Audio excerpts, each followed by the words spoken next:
puti na ng kaldero. Sinugang magsasabi na nasa ano ka magsasabi sa ang gamit ng kahoy.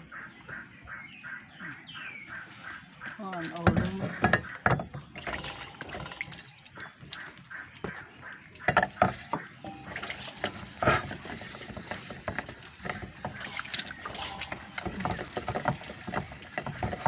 Makadikit ang uling eh. Pero pag ganitong sabong kulay blue, tapos ito, nakakakat yan. At tubig. Yung hilo kong pinagbanlawan sa plato para tupid sa tubig, yun din ang i-isis ko sa ano. Yun ang i-isis ko sa kaldero bago banlawan ko. Diba, matipid kami sa to, matipid ako sa tubig. Pero siguro ngayon ano yung tubig namin dahil yung amin ano minsan natatanggal din sa pagkakakabit. Kaya bibili kami nga ng pag nakaluwag-luwag, bibili kami ng sariling ng ano ng hose, yung isang hose na bagay sa ano sa pagkabit dun para di na umurong, hindi matanggal pag malakas ang dating ng tubig.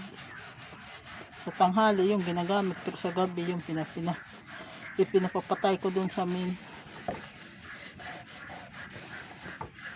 Pinapatay namin dun sa main para ano.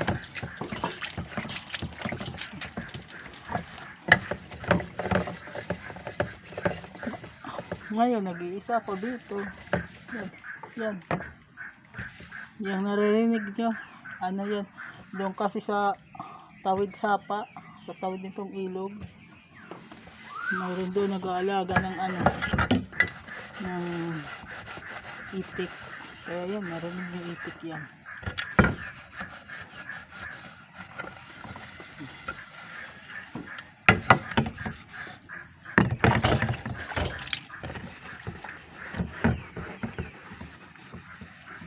Sa lahat ng aking follower sa Facebook, maraming salamat.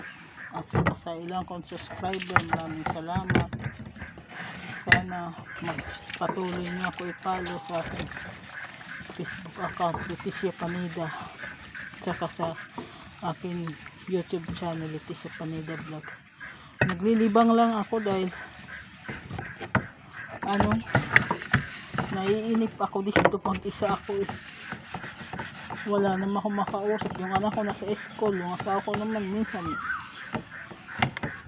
nakuha buti. Hindi naman ako pwede sumama talaga. Wala akong magagawa dito sa bahay. Nagpapaiwan ako. Yung pag naiwan ako, wala akong ibang paglibangan yun. Nag-video ako. Libangan ko lang. Libangan. Maswertihin.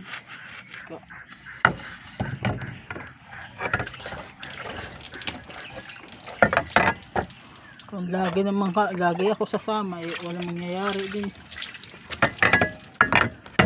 Hindi, wala akong magagawa. Dadaan ng labahan ko. Wala naman akong washing. Yan, linisin dito sa bahay. Dadami. Kaya nagpapaiwan ako. Saka napapagod din ako eh.